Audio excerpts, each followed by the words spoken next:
Jubilee hills ఉప ఎన్నిక దగ్గర పడుతున్న కొద్దీ లీడర్ల ప్రచారం జోరు పెరుగుతూనే ఉన్నది. అన్ని పార్టీల లీడర్లు ఇల్లు తిరుగుతున్నారు, మనిషిని కలుస్తున్నారు. ఇక ఈ ప్రచారంలో నాయకులు చేస్తున్న చిత్ర విచిత్రాల పనులను ఎప్పటికప్పుడు మన జోర్దార్లో కూడా చెప్పుకుంటున్నాం కదా. ఇక అదే వరుసలా ఈ అలగి ఎమ్మెల్యే సారు చేసిన ప్రచారం ముచ్చటను మన జోర్దార్లకి తీసుకొచ్చినాం. చలేగా ఆలస్యం ఎందుకు మరి కానిండ్రి.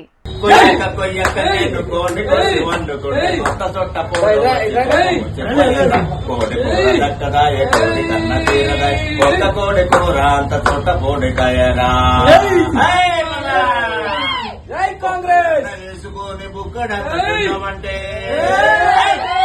బొక్కలన్న వేసుకొని బుక్కడంత తిందమంటే బొక్కలన్న బొట్టగా నా తొట్టగా బొంగు చేదరా బొక్కలంట పోతపాయ పుసైన దక్కపాయ బొక్కలంట పోతపాయ పుసైన దక్కప కోడి సాహేతనాయ గుండెంత బరువాయే. కోడికూర పట్టుకొని జోర్దార్ పాట పాడుతున్నది ఎవలో ఏర్పాటు చేసిన రానుల్లా అశ్వరావుపేట ఎమ్మెల్యే జారే ఆదినారాయణ సారు. జూబ్లీ హిల్స్ ఉప ఎన్నికల ప్రచారం చెయ్యనికే లీడర్లంతా తిరుగుతున్నారు కదా. అట్లా ఖమ్మం జిల్లాకెంచి వచ్చి మరి చేతిపాటి తరపున పోటీ చేస్తున్న నవీన్ యాదవ్ ను గెలిపియాలనని జూబ్లీ హిల్స్ ల వాడలన్నీ కల తిరుగుతున్నాడు. ఇగి చికెన్ దుకాణం గానరాంగల్నే ఆదినారాయణ అన్నకు ఏమనిపించిందో తెలియదు గాని మొట్టు మీద చికెన్ కొడుతుంటే ఆ లెగ్ పీసును పట్టుకొని ఇట్లా పాట అందుకున్నాడు. పేగులన్న వేసుకొని పీగడంత తిందామంటే పేగులన్న వేసుకొని పీగడంత తిందామంటే పేగులన్న తింటపోడు కొత్తగా పోతేసరా పేగులంట పోతపాయ పుసైన దక్కపాయ పేగులంట పోతపాయ పుసైన దక్కపాయ కోడి సారైతనాయ గుండెంత. వామ్మో, నారాయణ సారు మామూలుపుల లేడు కదా, ఏమజోషి మీదనే వాడుతున్నాడు. ఈ తరికల వాడతాడని ఎవ్వరు అనుకోలేదు కావచ్చు పోండ్రి. ఇక దుక్నమన్నా కూడా ఎమ్మెల్యే సాబు చికెన్ దుకాణానికి వచ్చి ఓ 2-3 చికెన్ ముక్కలు నరుకుడో లేకుంటే గిరాకీ వస్తే ఇంత కూర జోకుడో చేస్తాడు కావచ్చు అనుకుంటే ఏకంగా చికెన్ కూర మీద ఓ పాట అందుకొని ఆయన లోపటున్న కళాకారుణ్ణి బయట పెట్టేటాళ్లకు దుక్నం ఓనర్ తో పాటుగా అక్కడున్నోళ్ళంతా మస్తు పరేషాన్ అయినరట. ఎమ్మెల్యే అయ్యుండి మరి చికెన్ కూర మీద కూడా గీ రేంజ్ ల పాట వాడినాక పారేషన్ కాకుంటే ఎవరుంటారు చెప్పండి. కానీ ఓటర్లను ఆకట్టుకునేటందుకు లీడర్లు వాడుతున్న పాటలు మాత్రం మామూలుగా లేవు పోండ్రి. మరి జనాలు ఇసొంటి వాటికి వాడిపోయి ఓట్లు ఎత్తారో లేకుంటే వాళ్ళు ముందే డిసైడ్ అయిన వాళ్ళకే ఎత్తారో అనేది మాత్రం ఓట్లు లెక్క పెట్టిన రోజే తేల్తది. ఏసీ బోళ్ళ రైడ్లను చూస్తుంటే సర్కార్ ఆఫీసులలో లంచగొండుల మకం పెట్టినట్టే కొడుతున్నదోలా. దినాం యాన్న ఓ కడ పట్టు పడుతూనే ఉన్నారు, వార్తల్లోకి ఎక్కుతూనే ఉన్నారు. మొన్నట్లా ఒక పంచాయతీ సెక్రటరీ పట్టు పడితే ఊరోళ్ళంతా సంబరాలు చేసుకున్నారని చెప్పుకున్నాం కదా. ఇక అలా ఒక నీతి లేని శాప ఏసీ బొల్ల వాళ్ళకి చిక్కింది. ఆ సారు వారు దేనికి లంచం అడిగిండో చూస్తే భారత న్యాయ సంహితలున్న చట్టాలు తక్కువే అంటారు, నడుమికి చీరి చింతకు కట్టినా తక్కువే అంటారు, ఏం చేసిండో తెలిస్తే కాన్రిచ్చి ముఖం మీద ఉంచినా తక్కువే అంటారు. కావాలంటే చూడండి. ఆహా, ఏమి దరహాసం! ఈ లంచగొండి ముఖపోనికి స్మైలింగ్ స్టారు బిరుదియ్యాల్సిందే పోన్రి. సిగ్గులేదా జీడిగింజ అంటే నల్లగున్న నాకెందుకు సిగ్గు అన్నదట. అగో అచ్చం గట్లనే ఉన్నది ఈ సిగ్గు తప్పినోని కథ. అసలు ముచ్చట ఏందంటే మైబాద్ జిల్లా మరిపేడ మండలం అనేపురం కాడుండే బిక్కు అనే రైతన్న పోయిన నెలలో జీవిడిచిండట. రైతన్న జీవిడిస్తే ఆసరైదామని సర్కారు రైతులకు బీమా ఇస్తున్నది గదా. ఆ బీమా పైసలు ఇప్పియాలని బిక్కనొల్ల కొడుకు ఆఫీస్కు పోతే అనేపురం ఏఈఓ గాడి పెళ్లి సందీపు ముందుగాల స్ట్రిక్ట్ ఆఫీసర్ లెక్క కటింగ్ ఇచ్చిండట. అటెంకా 20,000 రూపాయలు జోబులో పెడితేనే పని చేస్తానని చెప్పిండట. సర్కారు జీతానికి నేను ఆఫీస్ ఖర్చుడే ఎక్కువ, పనులు చెయ్యాలంటే కట్నం చదివియాలన్నట్టే కండ్ల కిందికెళ్ళి చూసిండట. ఇక ఇట్లయితే ఇనో తాత నువ్వు అనుకొని ఏసీ బొల్లతానికి పోయిండు. బేస్తారం నాడు పొద్దుగాల ఎవ్వలకు డౌట్ రాకుండా 10,000 తీసుకుంటా అంటే ఏసీ బోళ్ళు అడ్డంగా దొరకబట్టిండ్రు. ఆఫీస్కు తీసుకుపోయి కెమికల్ నీళ్లల్లా చేతులు గడిగిపిస్తే గులాబీ రంగులకు మారినయి నీళ్లు. ఇక కటకటాల పాలు వేసిండ్రు. మూలిగే నక్క మీద తాటిపండు పడ్డట్టు ఇప్పటికే రైతన్నలు ప్రకృతి జయ్యంగా ఆగమైతున్నారు. చేతుల రూపాయి లేకుంటైతున్నది. అంగట్ల అప్పు పుట్టేటట్టు లేదు, ఇచ్చినోళ్ళు పీక తినే కాడికి వచ్చింది. మళ్ళా గీ జీవిడిచినోళ్ళ ఇంట్లో లంచం ఎట్లా తీసుకోబుద్దైందిరా వారి నీకు. కడుపుకు అన్నం తింటన్నావా అశుద్ధం తింటన్నావా? రైతన్న ఆరుగాలం రెక్కలు ముక్కలు చేసుకొని కష్టపడితేనే కదా నీకు 3 పూటల తిండి దొరికేది. గసొంటలను గోసబుచ్చుకుంటే నీకు పుట్టగతులుండయని తిట్టబట్టిండ్రు సందీపు ముచ్చట ఎరకైనోళ్ళు. Warangal ACB DSP Sambaiah sir ఏదో చెప్తాడట ఇనుండ్రి. అలాగే పబ్లిక్ అప్పీల్ ఏంటంటే మీ పని చేయడానికి ఏ ఎంప్లాయ్ అయినా కూడా మిమ్మల్ని డబ్బులు డిమాండ్ చేస్తే 1064కి కాల్ చేయాలని చెప్పి మనవి చేస్తున్నాం. ఇన్నరా పబ్లిక్? మిమ్ములా ఎవలన్నా సర్కారోళ్ళు పనులకు పైసలు అడిగితే సీదా గీసారి చెప్పిన నెంబర్కు ఫోన్ కొట్టుండ్రి. ఉత్తగా పైసలిచ్చి ఆగం కాకుండ్రి. అడగంగానే ఇచ్చుడు పెడితే మనది కూడా తప్పే అవుతుంది. చూసుకోండ్రి మళ్ళా. ఏ ఊళ్ళో చూసినా పాటికో పెద్ద మనిషి ఉంటాడు. వాళ్ళ కింద ఇంట్లో తిండికి మెతుకులు లేకపోయినా జేజేలు కొట్టే యూత్ పోలగాన్లుంటారు. పెద్ద లీడర్లు చేసే ఎంగిల్ మెతుకులకు ఆశపడి బతుకుతుంటారు కొందరు. 4 బజార్ల కాడ కూర్చొని రాజకీయాలు మాట్లాడుడు, మా లీడర్ గొప్ప అంటే మా లీడర్ గొప్ప అనుకునుడు, అవసరమైతే తన్నుకునుడు గుద్దుకునుడు. అంతేగాని ఊరు బాగుగోరే ముచ్చటైతే అస్సలే ఉండదు. అట్లున్నాక పల్లెల పొంటి ఇంకా కూడా గిసొంటి తిప్పలు ఎందుకుంటాయి? గిది 4 ఊర్లకు పోయే తొవ్వంటే ఎవలన్నా నమ్ముతారానోలా? గిది ఊరుకు పోయే తొవ్వగాని తీయండ్రి. ఊరళ్ళు చేన్లు చిలకలకు పోయే ఊరవతలి బాటగిట్లనేమో అని అనుకుంటాండ్రు కదా. కానీ మాయబాద్ జిల్లా గూడూరు మండలంలా రాములు తండ, చిరకుంట తండ, పొనుగోడు, మర్రిమిట్ట అనే 4 ఊర్లకు ఇగో గిదే సక్కదనాల తొవ్వనట. చెప్తే వినేటోళ్ళు లేరు, ఊరోళ్ళ చెరలుగానేటోళ్ళు లేరు. అసలు డెవలప్ అంటేనే రోడ్లనంటారు. అసంటిది రోడ్లే లేకపోవుట్లా ఈ ఊరోళ్ళు పడే తిప్పలు అన్ని ఇన్ని కావల్లా. పొలం కోసేటందుకు మిషన్ రావాలనంటే తిప్పలే, కోసిన పంటను మార్కెట్ కి తీసుకుపోవాలంటే కూడా తిప్పలే. నరకయాతన పడతాండ్రు పాపం 4 ఊర్ల రైతులు. లోకల్ ఎమ్మెల్యేలకు, ఎంపీలకు, అధికారులకు చెప్పి రైతుల నోర్లు బొంగురు పోయినాయి గాని బొక్కలకు కూడా చీమ గుట్టినట్టన్న కాలేదనంటే ఇక చూడుండ్రు ఎట్లున్నదో. అందుకే ఎవలో వస్తారు ఏదో చేస్తారని ఎదురు చూసి మోసపోవద్దని గ్రహించి రైతులంతా ఏకమయ్యి పైసలు వసూలు చేసుకుని రోడ్డు సౌలతిని మంచిగా చేసుకున్నారు. ఇక్కడి నుంచి మరిమిట నుంచి పాకలవాగు నుంచి రోడ్డు ఇప్పటి నుంచి కాదు 10 సంవత్సరాల నుంచి చూస్తున్నాం. ఏ ప్రభుత్వం వచ్చినా ఈ రోడ్డు చేస్తుంది అనుకున్నాం. రోడ్డు ఎవ్వరు ఏ రాజకీయం అడిగినాం. పోయినసారి 10 సంవత్సరాలు టీఆర్ఎస్ అడిగినాం, ఈ సంవత్సరం అడిగినా ఏ రాజకీయ నాయకుడు మాకు గింత అవగాహన ఇప్పుడు ఈ రోడ్డు నుంచి మీకెందుకే అనే ముచ్చటే కానీ ఎవరు వచ్చి మాకు సాయం చేసిన లేరు. ఇక్కడి నుంచి 3 కిలోమీటర్లు ఊరియా బస్తా ఎత్తుకొని పోవాలి నెత్తి మీద. ఇక ఏ నాయకులు మాకు సాయం చేయక మేమే మనసులో ఒక మనిషికి ఇంత సాయం చేసుకొని ఒక 20 మంది రైతులం గుడి రోడ్డు తయారు చేసుకుంటాను. ఈ రోడ్డుకు మేమే పోసుకొని మేమే చేస్తున్నాం. ఎందుకంటే ఏ లీడర్ అయినా ఈ మీడియా చూసుకుంటా ఎందుకైనా ఇంత ఇబ్బందులు చూసుకున్నాం. మా ఎమ్మెల్యే కానీ ఇప్పుడున్న ఎమ్మెల్యే వారు కానీ ఉన్న నాయకులు కానీ చూసుకుంటా కొంచెం మాకు ఈ రోడ్డు శాంక్షన్ చేయాలని మేము కోరుకుంటా. మేము పండించిన ధాన్యం తీసుకుపోవాలంటే చాలా బాధాకరంగా ఉన్నది, చాలా నష్టపోతున్నాం.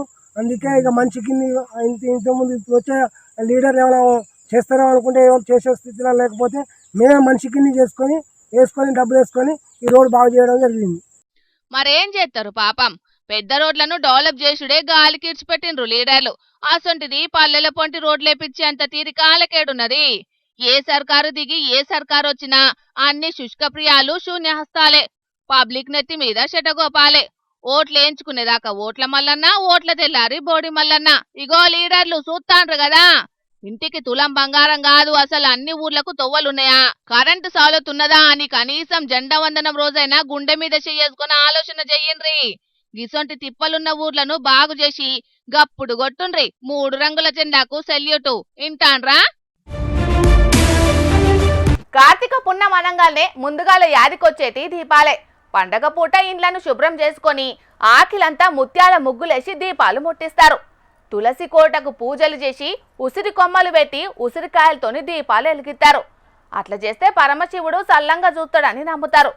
అసంటిది కీడొకలు దీపాలు ముట్టిస్తే ఊరోళ్ళంతా గరమవుతున్నారు. మరి గట్లెందుకు కావచ్చు నడుచుకుందాం పాండ్రోలా. వారేవా ముగ్గు జోరుదారు చేసిండ్రు అంటే వీలే పాటు అపర భక్తులే అనుకుంటే 4 బాజట్ల కాడేసిన ముగ్గుల కాలేసినట్టే అవుతుందోళ్ళు. ఈ మసిబట్ట మొక్క పొల్లు ముగ్గేసింది ఇంటి ముంగట కాదొల్లా. వరంగల్ జిల్లా వర్ధన్నపేట మండలం ఇల్లంతా పొలిమేర్ల కార్తీక పున్నమి పేరు మీద ముగ్గేసి అటు పోయేటోళ్లకు చెమటలు వాటేటట్టే చేసిండ్రు. ఆ సుంట వాకింగ్ పోయేటోళ్ళు గర్జున వణికే పని ముంగటేసుకున్నారు మసిబట్టగాళ్ళు. పొద్దంతా ఎలిగేటట్టు దీపం నిండా నూనె పోసిండ్రు. పసుపు కుంకుమలతోటి ముగ్గేసిండ్రు. పువ్వులు, నిమ్మకాయలు, కొబ్బరికాయలు ఎవరి కడుపు నింపనికనో మరి పేపర్ ప్లేట్ల నిండా కూడు కూడా పెట్టిండ్రు. అర్ధమరాత్రి అందరూ అన్నాక పూజలు జోరుదారుగానే చేసినట్టున్నారు. ఏ జీవిని చంపినరో గాని రక్తం కూడా పోసిండ్రట. గీ అన్న ముందుగాళ్ళు చూసిండట. చెప్పే అన్న ఏందో ముచ్చట. ఇక్కడ ఏదో పూజలు క్షుద్ర పూజలు లాగా చేస్తూ ఉన్నారు. రోజు యూత్ రోజు వాకింగ్కు పిల్లలు చాలామంది రావడం జరుగుతుంది. ఇందులో ఇది బ్లాక్ మ్యాజిక్ చాలా జరుగుతున్నాయి. ఇక్కడ ఇది రెండోసారి మేము చూడడం. దీన్ని బలిచ్చినట్టుగా కూడా ఇక్కడ ఆనవాళ్ళు కనబడుతున్నాయి. అంత బ్లడ్ అంత ఏదేదో నిమ్మకాయలు కొబ్బరికాయలు బాగా పువ్వులు ముగ్గులు చాలా విధంగా కనబడుతున్నాయి. ఇక్కడికి మేము రెండోసారి వచ్చి చూడడం జరిగింది. ఇట్లా మేము పోవడం వలన మా ఊళ్ళో ఏదో జరుగుతుందని మాకు యువకులు చాలామంది చెప్పడం వల్ల మేము చూడడం జరుగుతుంది. అది చూసి పిల్లలు కూడా ఇంతకుముందు కూడా భయపడ్డారు. బాణామతి అనుకుంటా మతిలేని పని చేసుడు ఇది ఒకటే పారి కాదట. ఇంతకు మునుపు కూడా గిట్లనే చేసిండ్రట. ఈ జాగను గుత్తబట్టిండ్రట బడవేగాలు. గుబులు పడుతున్నాం. ఈడ పోలీసోళ్ళు నజరేసి మతిలేని పని చేసేటోళ్ళ భర్తం పట్టాలనని ఊరలంతా వేడుకుంటాండ్రు. ఈ కంప్యూటర్ జమానాల కూడా గీ చిల్లర పనులు ఏందో ఏమో పోన్రి.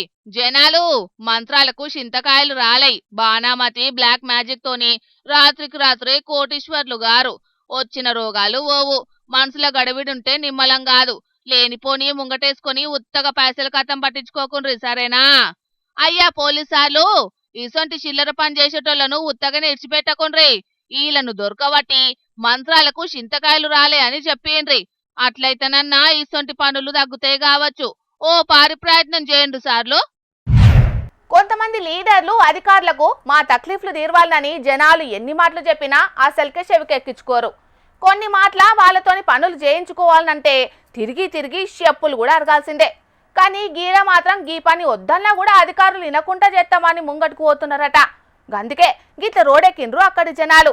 మరది ఏం పని ఏం కదా పురాగా అడుచుకుందాం పాండ్రి.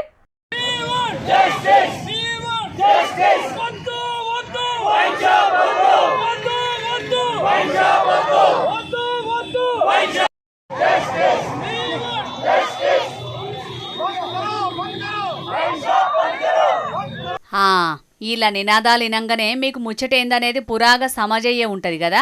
అవు మీరు అనుకుంటున్నది నిజమే. పట్నం కుషాయిగూడలున్న సాయినగర్లో అధికారులు వైన్స్ దుకాణం ఏర్పాటు చేద్దామని చూస్తున్నారట. గందుకే అక్కడి జనాలంతా కలిసి మా దగ్గర మందు దుకాణం అస్సలకే పెట్టొద్దని రోడ్ల మీద ఇట్లా లొలికి దిగిర్రు. జిహెచ్ఎంసీ అధికారులకు ఫిర్యాదు కూడా చేసిరట. షాపులు పిల్లలు స్కూల్స్ కాలేజెస్ అన్ని దగ్గరలో ఉన్నాయి. ఇక్కడ వైన్ షాప్ పెడతాం మేము అస్సలు ఒప్పుకోము. దయచేసి ఇది బ్యాన్ చేయండి. ఇక్కడ స్కూళ్ళు కాలేజీలున్న ఏరియాలో మందు దుకాణాలు పెడితే మాకు చాలా ఇబ్బంది అవుతుంది కాబట్టి ఇక్కడ మాత్రం ఎట్టి పరిస్థితుల్లో వైన్స్ దుకాణం పెట్టొద్దని అక్కడి మహిళలు మొగోళ్ళంతా కలిసి రోడ్డు మీద నిరసన చేసేటాళ్లకు ట్రాఫిక్ కూడా బగ్గనే జామ్ అయింది. ఇక పోలీసులు వచ్చి వాళ్ళను సముదాయించి ఎల్లగొట్టిరు గాని వాళ్ళ కోపాన్ని మాత్రం సల్లవడగొట్టలేకపోయిర్రు. లైన్ వెనుక మా మత్తు పదార్థాలకి సిగరెట్లకి గంజాయికి చోటు చేసుకుంటున్నాయి కొన్ని విశేషాలు. ఆల్రెడీ 2-3 కొట్లాటలు జరిగినాయి. పోలీసు వాళ్ళకి ఆల్రెడీ చెప్పాము. కేసు కూడా నమోదైంది. బట్ మళ్ళీ దానికి మర్చిపోయి మళ్ళీ వైన్ షాప్కి పరిమితి చేయడం సరైన కాదు.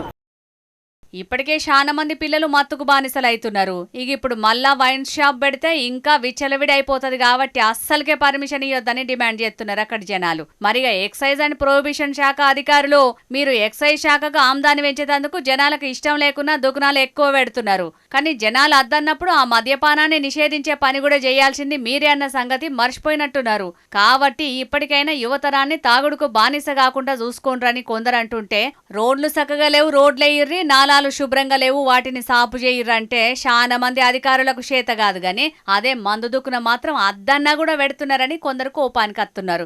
ఏం చేస్తాం మరి, ప్రభుత్వాలకు ప్రజల ప్రాణాల కంటే వాళ్ళు ప్రాణాలు పనంగా పెట్టి తాగితే వచ్చే ఆమ్దానే ముఖ్యం అన్నట్టున్నది ఈ పరిస్థితి. ఒక్క తల్లి గర్భంలోనే పుడతారు, ఒకటే రక్తం పంచుకుంటారు. చిన్నప్పుడు ఇద్దరిది ఒకటే ఇల్లు, ఒకటే బడి, ఒకటే అంగిలాగు. అన్నదమ్ముల బంధం అంటే అది మాటల్లో చెప్పలేని అనుబంధం. కానీ ఒక్కసారి లగ్గమయ్యి భార్య వచ్చి పిల్లలు పుట్టి ఏరు కాపురం పెట్టిండ్రా, దారులన్నీ వేరైతాయి. ఆస్తుల కోసం అన్నదమ్ముల పంచాదులు చురువైతాయి. అందరూ గంతే అని కాదు గాని ఇగో గీడో ఊరిలా అట్లనే అయ్యింది. ఇంతకేమైందో చూడుండ్రి. అసలు ఏందో గీ అన్న చెప్తాడు ఇనుండ్రి మోదాలు. నా పేరు ప్రశాంత్ కుమార్. మా నాన్నగారు వేము రామస్వామి గారు. మా నాన్నగారు గుర్రం వెంకులనాథం దగ్గర 300 గజాలు ఇల్లు ప్లేస్ తీసుకున్నారండి. తీసుకొని మా నాన్నగారు తమ్ముడు గారు వేమూరి రామస్వామి అలియాస్ రాంబాబు, ఆయన పేరు రాంబాబు రామస్వామి అని చెప్పి మా నాన్నగారు ఉద్యోగం ఇస్తే ఆయన ఉద్యోగం తీసుకొని దొంగతనంగా ఉద్యోగం లాక్కున్నాడు. తీసుకొని ఇప్పుడు సగం ఉన్న 300 గజాల్లో సగం ప్లేస్ కూడా నేను కట్టించుకుంటా అని చెప్పి సగం తీసుకున్నానండి. సగం ఆయన కట్టుకుని సగం మేము కట్టుకున్నాము. ఇన్ని సంవత్సరాలు దగ్గర ఇల్లు కట్టుకుని 30 సంవత్సరాలు అవుతుంది. ఇప్పటికీ మేము రెంట్కి ఇచ్చాము. మా నాన్నగారు సింగర్ రిటైర్ అయిపోయారు. ఇప్పుడు ఇంటికి వచ్చి ఉండాము అన్ని ఇల్లు క్లీన్ చేయించుకొని వైరింగ్ అంతా చేయించుకొని ఇప్పుడు వస్తే ఇప్పుడు ఇది మా ఇల్లు, అసలు మీరెందుకు వస్తున్నారని చెప్పి మా మీద దౌర్జన్యంగా ఇంట్లోకి వచ్చిన వాళ్ళకి కిరోసిన్ పోశారు. మాకంతా ప్రూఫ్ అండి, మా దగ్గర ఒరిజినల్ పేపర్ కూడా ఉందండి. ఇది మా ఇంటి మేము తీసుకున్న పేపర్. ఇది మ్యాటర్ మొత్తం అర్థమైంది అనుకుంటా కదా నుల్లా మీకు. అన్నదమ్ముల పంచాదికి ఇది. తమ్ముడు తనవాడైనా ధర్మం తప్పొద్దంటారు, కానీ తోడబుట్టిన తమ్మునికే అన్యాయం చేస్తున్నాడు గిడవన్న.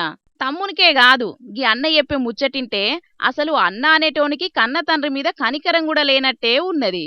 ఉంటే గింటే అయ్య సింగరేణి కొలువునే కాకుండా ఉన్నింటిని కూడా ఆక్రమించుకున్నాడంటే ఇక అసొంటి పుత్రరత్నం ఉంటే ఎంత లేకుంటే ఎంత చెప్పుండ్రి. భద్రాద్రి కొత్తగూడెం జిల్లా ఇల్లందు ముచ్చటి ఇది. ఇన్నొద్దులు మనుగూర్లుండుకుంటా సింగరేణి కొలువు చేసిండట ఇగో గీ పెద్దాయనే. మొన్న ఈ నడమనే కొలువులకెంచి రిటైర్ అవ్వుట్ల సొంతూరైన ఇల్లందులున్న సొంతింట్ల కృష్ణారామ అని కడమకాలం అంతా ఎల్లదిద్దామని పోతే ఇగో గీ పెద్ద కొడుకు చేసిన ఉద్దారకం గిట్లున్నది. సింగరేణి నౌకరు చేసినప్పుడే ఇద్దరన్నదమ్ములకు 3 గుంటలు రాసిస్తే ఎవ్వలిల్లాళ్లే కట్టుకున్నారు. గంతవరకు మంచిగానే ఉన్నదంతా. మరిగా అటెంక ఎట్ల బుద్ధి ఉట్టి పాడుపడ్డదో గాని తండ్రి పేరే తన పేరవుట్లా సింగరేణి నౌకరి దక్కించుకున్నాడు. సందుల సందన్నట్టు సొంతిల్లుండంగా ఇగో ఇప్పుడు ఇట్లా కూడా చేసిండు. ఏం కలికాలముల్లా కలికాలం సల్లగుండా జనాలు ఇట్లా తయారైండ్రు చూడుండ్రి. అగో గేటుకు తాళమేసి లోపటికి కూడా ఓనిత్తలేరు. ఏమన్నంటే లోకల్ లీడర్ల పేర్లు చెప్పి బెదిరిస్తున్నారట.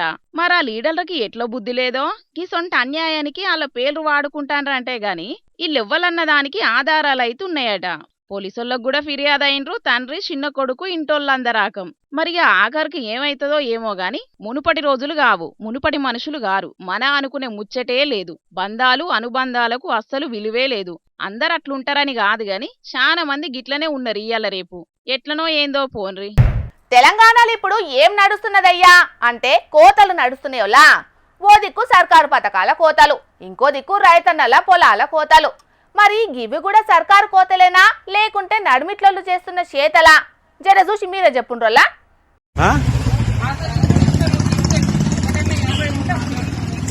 అది నాకు సంబంధం లేదు. నాకు 24 ఇవ్వాలి కదా, నువ్వు 22 ఎందుకు ఇస్తాను? నేను వేరే దగ్గర తీసుకోను, నీకు అడుగుతా, నువ్వు చెప్పు. సంచులు తక్కువ వచ్చి నాకేం సంబంధం? అది 24 కిలోలు నాకు ఇవ్వమని చెప్పి కార్డు ఇచ్చున్నది. నువ్వు 22 ఇస్తాను ఇచ్చేసి ఎట్లా చెప్తావు? చూసి రానులా ఏదో వస్తువు అక్కెరవాడి షాపుకు పోతే ఎక్కువ ధర చెప్పి గంత ధరనా అని అంటే నచ్చకపోతే పక్క షాపులకు పో అన్నట్టు ఎంత సింపుల్ గా చెప్తాడో గీ అన్న. అరే సర్కార్ ఇచ్చే బియ్యం గీ అన్నకేం పోతాను చెప్పురి అని అనుకుందామంటే సర్కారే సాలిమాలం చేసింది, నేనేం చెయ్యాలి అనబట్టే. అంటే అన్ని పథకాలలో కోతలు కోసినట్టు రేషన్ బియ్యంలో కూడా కోతలు కోస్తున్నారా ఇట్లా? మరి అన్న చెప్పే కారణం చూస్తే అట్లనే ఉన్నది. సర్కారు ఇవ్వకుంటే మేమేం చేసుడు అన్నట్టే మాట్లాడబట్టే. అంతటా గిట్లనే ఉన్నదో లేదో తెలియదు గాని కూకట్పల్లిలో ఉన్న ఒక రేషన్ షాపులో మాత్రం గిట్లనే ఉన్నది. 24 కిలోల బియ్యం పోసే కాడ 2 కిలోలు కమ్మి చేసి 22 కిలోలే జోకుతున్నాడు రేషన్ డీలరు. అగో అట్లెట్లా తక్కువ జోకుతారని గట్టిగా అడిగితే ఎట్లా మాట్లాడుతాండవు చూడు. ఇంకా సంబంధం లేదు, అది నువ్వు చూసుకో, అది నువ్వు చూసుకో, అది నువ్వు చూసుకో. కాదు 2 కిలోలు నువ్వు 24 కిలోలు 2 కిలోలు తక్కువ పోస్తున్నావు అంటే అది ఎంతవరకు కరెక్ట్?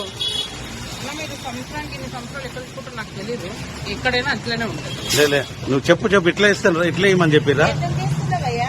లేలే నువ్వు చెప్పు, నేను చెప్తాను.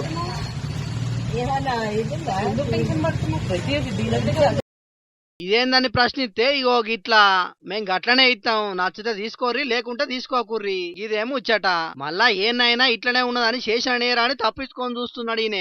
మరిగా సర్కారు వాళ్ళే తక్కువ లోడ్లు పంపుతారో లేకుంటే కొందరు డీలర్లకి ఇట్లా నొక్కుడు కార్యం ఇట్లా చేస్తారో తెలియదు గాని ఈ రేషన్ డీలర్ చేసిన ఉద్దారకం వైరల్ అయ్యేటాలకు పౌర సరఫరాల శాఖ అధికారులు ఆ రేషన్ డీలర్ ను సస్పెండ్ చేసిర్రు. ఇక తెచ్చిన వార్తలన్నీ అయిపోయినాయి. ఇవుల్లా ఇయాల్టి జోర్దార్ వార్తలు. మళ్ళొచ్చే జోర్దార్లా మళ్ళా కలుద్దాం. అప్పటిదాకా చూస్తూనే ఉండుండ్రి హెచ్ఎం టీవీ.